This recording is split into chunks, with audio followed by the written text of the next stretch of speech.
Not only am I going to show you my entire Civivi collection, which is about 21 knives, but we're going to go ahead and rank them. That's right, from my least favorite all the way up to the most. And I got to tell you, this was not an easy list to make.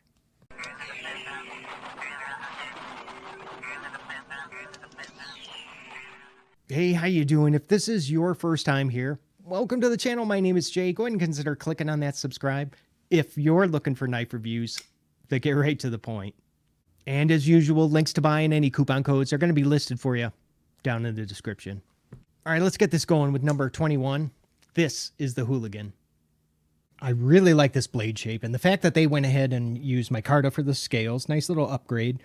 But I also like knives with good action, and this blade, unfortunately, it's riding on bronze washers. Well, I shouldn't say unfortunately, because bronze washers aren't always bad, but here it kind of is, because the action is just, it's not even close to where I like it. In the 20 spot is going to be the mini bull mastiff. This has great action with multiple deployment options, so you can either use that flipper tab, or watch this close. Or you can go ahead and use that fuller, and yes sir, you sure can Spidey flick that open. It even has a really nice full-size forward finger choil, but you know, the biggest issue, you could probably guess what it is. I'd say it's a tad wide in the pocket, and unfortunately all that width, it's going to be up at the top. Number 19, I've got the Alpine Drifter. I was really excited when this was first released, because basically this is just, it's a Rustic Gin, except it's got a S35 VN blade with a really nice low pro flipper tab and a pocket clip. Yeah, one position, but hey, you know, we can't get it all. I'm just not confident like using this for anything other than light duty type stuff, since it's a detent lock. 18 is a Ferrum Forge design. This is the Odium. This really is one of my favorite small knives to carry, but anytime I do, and it's usually gonna be pretty much in a backup role only. All right, at 17, I've got the Brazen. This is one of the newest knives added to my collection, and up until recently, I was never really a Tonto fan, but knives like the Brazen here, they kind of remind me of how useful that this blade shape, well, and the edge really are. And the action, of course, is excellent. You got either the flipper or thumb stud deployment, which, oh yeah, that makes me really happy to fidget this. At 16, how about a Rustic Gin? So far, this is Civivi's only backlock knife, and it has to be, if not the thinnest blade that they have. Oh, does this thing slice? It's also kind of unique. I don't know about you, but I don't own many knives that have like a backlock and a half stop. 15, let's do the Wyvern. I know there's been some mixed feelings about the dragon scale texture here on the handle, but I kind of like it. And at first, I honestly didn't know that these scales were made out of FRN. I thought they were G10. Now, this is not one of my most favorite Civivi blade shapes, but I think that the multiple deployment options and that really nice forward finger choil, oh, and the action. Oh yeah, that all kind of makes up for that. 14, this is the Chronic. This is one of their true, like, stereotypical gents folders. When I'm thinking about a gentleman's carry, this is the kind of knife that I kind of picture in my mind. And I know that they have other knives that really could work in this role just fine, but when you're looking for the perfect office carry, this or that front flipper version, the X-Arc, either one of those are the way to go.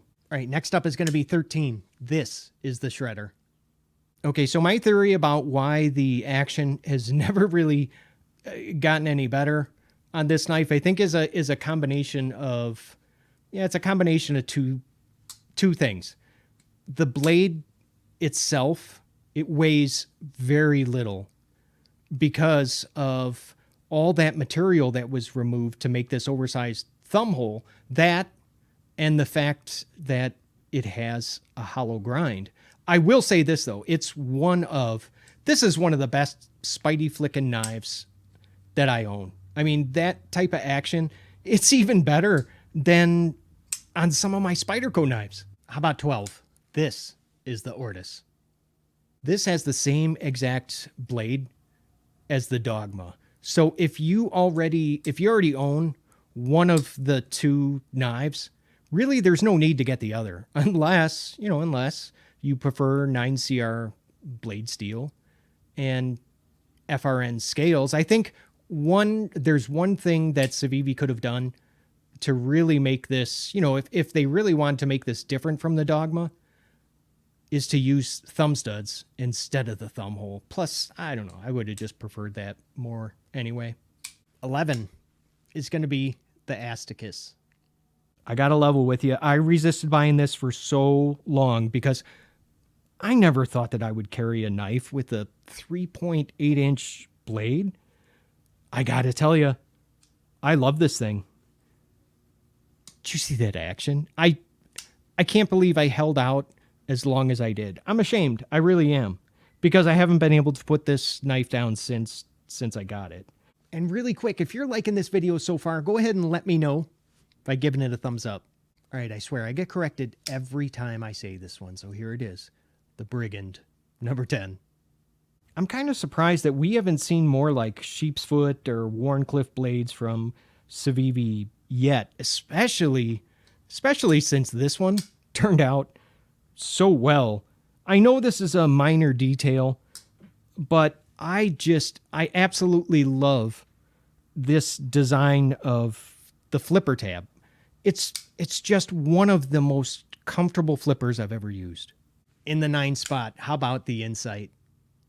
I'm going to tell you right now, this is one of my all-time favorite drop point blade shapes. I mean, it's a larger knife, but it doesn't seem like it because of the excellent blade to handle ratio. I mean, it's 1-to-1.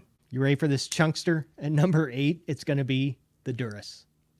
Take a good look at this blade because I think that it's basically a stubby version of the blade that's on the Azticus. Now, this knife never really, for whatever reason, it never caught on like I expected it to. And my guess is that it had to do with the extremely long break-in period. I mean, you saw how good the action is now, but man, this is after months and months of working with it. And at 7 is going to be the Badlands Vagabond. This is just another knife that has almost everything that I look for when I'm buying a new knife. I mean, it's got drop point blade, really nice hollow grind, good slicer, thumb stud, flipper deployment, forward finger choil, and really good action. And all that you're getting at a more than reasonable budget price. 6 is going to be the Keen Natter. I never thought I'd see the day where I liked a Tonto blade as much as I do this one. It's the only Civivi knife that has 3 deployment options. So you've got either the flipper tab, the thumb stud, or yes, you can go ahead and use that fuller to Spidey flick it.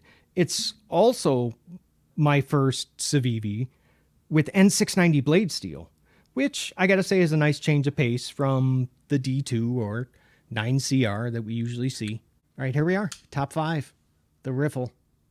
One of the things I love about Civivi is that they are just not afraid to try different blade steels, in an effort to keep costs down. 14C 28N Sandvik, good budget steel. I mean, this knife hasn't even been around all that long, but it's already, wow, impressed the heck out of me with its good looks, great action, and the quality materials. Well, like this micarta here. Oh man, I am running out of room. I did not think this through. Yep, here it is at number 4. It's the Elementum. All right, I'm not going to spend much time here on this one because you all know it. I mean, it's one of Civivi's most popular knives ever. Number 3, let's do the Backlash. All right, so this is one of Civivi's original OGs. Yeah, original gangsters. Okay, I won't ever say that again. But at first I was not really a fan. I was not really a fan of this blade because of its, like, I don't know, because it kind of has like that harpoonish type shape. But I seriously got past that like a long time ago. Here's number 2, and it's going to be the Dogma. Lots to love about the Dogma. I mean, where do I start? Multiple deployment options, nice big usable forward finger choil. This one is going to be a little bit, yeah, the balance is a little bit off on it because it's a little butt heavy. Before I go ahead and show you my number 1, I would love to know, what does your list of favorite Civivis look like? Go ahead and just put it down in the comments. Sitting at number 1, you ready for it? This can't be a surprise. No, it's the Praxis. Anyone that has been hanging around this channel for an extended period of time, you knew where this was going to end up. You had to.